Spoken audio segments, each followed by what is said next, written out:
Hi hello అండి, welcome back to my channel Fatima's kitchen flavours అండి. ఈరోజు ఇంకో మంచి రెసిపీతో మీ ముందుకు వచ్చేసాను. అదే చూసారు కదా, బెండకాయ ఫ్రై విత్ కాజు అండ్ పల్లి అండి. చాలా చాలా టేస్టీగా చాలా బాగుంటుందండి. ఎలా చేసుకోవాలో ఇప్పుడు మనం ప్రాసెస్ చూసేద్దామండి. స్టవ్ మీద ఒక ప్యాన్ పెట్టి అందులో ఒక స్పూన్ వరకు నెయ్యి వేసుకోండి. నెయ్యి బాగా కరిగిన తర్వాత అందులో 2 స్పూన్స్ వరకు కాజు, 2 స్పూన్స్ వరకు పల్లీలు వేసి లైట్ బ్రౌన్ కలర్ వచ్చేంత వరకు వేయించుకోండి. మీరు నెయ్యి వద్దు అనుకుంటే ఆయిల్ వేసి అయినా వేయించుకోవచ్చండి. నేను పిల్లలకి లంచ్ బాక్స్ కోసం ప్రిపేర్ చేస్తున్నాను, అందుకే నేను నెయ్యి వేసుకొని వేయించుకున్నాను. మీరు కావాలనుకుంటే నెయ్యితో అయినా వేయించుకోవచ్చు, లేదా ఆయిల్తో అయినా వేయించుకోవచ్చు, అది మీ ఇష్టం అండి. చూసారు కదా, లైట్ బ్రౌన్ కలర్ వచ్చిన తర్వాత ఒక గిన్నెలో తీసి పక్కన పెట్టుకోండి.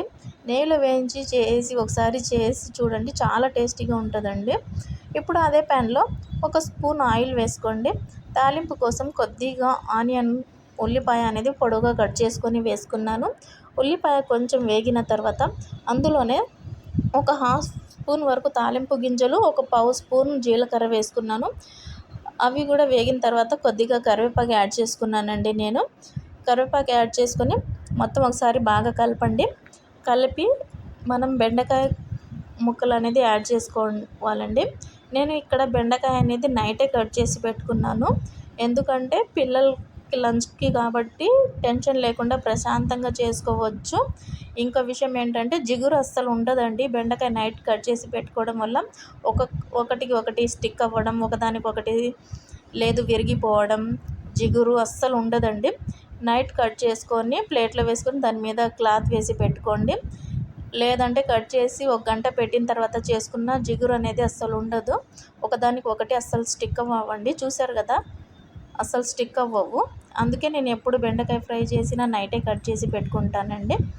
అసలు స్టిక్ అవ్వవు, పిల్లలు చాలా ఇష్టంగా తింటారండి. ఒకసారి ట్రై చేయండి. ఇప్పుడు బెండకాయ చక్కగా వేగనివ్వండి. మీడియం ఫ్లేమ్లోనే పెట్టుకొని చేసుకోండి. చూసారు కదా, బెండకాయ చక్కగా ఫ్రై అయ్యాయి కదా. ఇప్పుడు ఇందులో ఒక పావు స్పూన్ వరకు పసుపు, మీ టేస్ట్కి తగ్గట్టు సాల్ట్ అనేది యాడ్ చేసుకోండి. సాల్ట్ కొంతమంది రైస్లో వేసుకుంటారు, కొంతమంది రైస్లో వేసుకోరు కదా, అందుకే మీ టేస్ట్కి తగ్గట్టు మీరు సాల్ట్ అనేది యాడ్ చేసుకోండి. తర్వాత అందులోనే మనం ఫ్రై చేసి పెట్టుకున్నాం కదా పల్లీలు, కాజు, అవి వేసి బాగా కలపండి. బాగా కలిపి ఒక 5 మినిట్స్ పెట్టండి. సాల్ట్ అనేది కాజుకి కూడా బాగా పట్టాలి కాబట్టి 5 మినిట్స్ వరకు పెట్టండి. 5 మినిట్స్ తర్వాత ఒకసారి కలిపి ఇప్పుడు కారం అనేది యాడ్ చేసుకోండి. ఈ కారం నేను ఎండు కొబ్బరి, వెల్లుల్లి, కారం వేసి మిక్సీలో వేసి పెట్టుకుంటానండి. ఫ్రైస్లోకి చాలా బాగుంటుంది, అందుకే ఆ కారం నేను ఎప్పుడూ ఇంట్లో వేసి పెట్టుకుంటానండి. మా పిల్లలు ఆ కారంతో ఫ్రైస్ చేస్తే బాగా తింటారు. అంత టైం లేదు అనుకుంటే మీరు 2-3 వెల్లుల్లి దంచి కొట్టి అందులో వేసి నార్మల్ కారమైనా వేసుకోవచ్చండి. టేస్ట్ అనేది చాలా చాలా బాగుంటుందండి. ఒకసారి ట్రై చేయండి. టైం కూడా ఎక్కువ పట్టదు. బెండకాయ ఫ్రై అంటే ఇష్టం లేని వాళ్ళు కూడా తింటారండి, అంత టేస్టీగా ఉంటుంది. రైస్లో చాలా చాలా బాగుంటుందండి. చూసారు కదా ఎంత బాగా వచ్చిందో. బెండకాయ అంటే తినని వాళ్ళు కూడా చాలా ఇష్టంగా తింటారు. ఒకసారి చేసి పెట్టండి, చాలా టేస్టీగా ఉంటుంది. చూసారు ఎంత బాగా వచ్చిందో.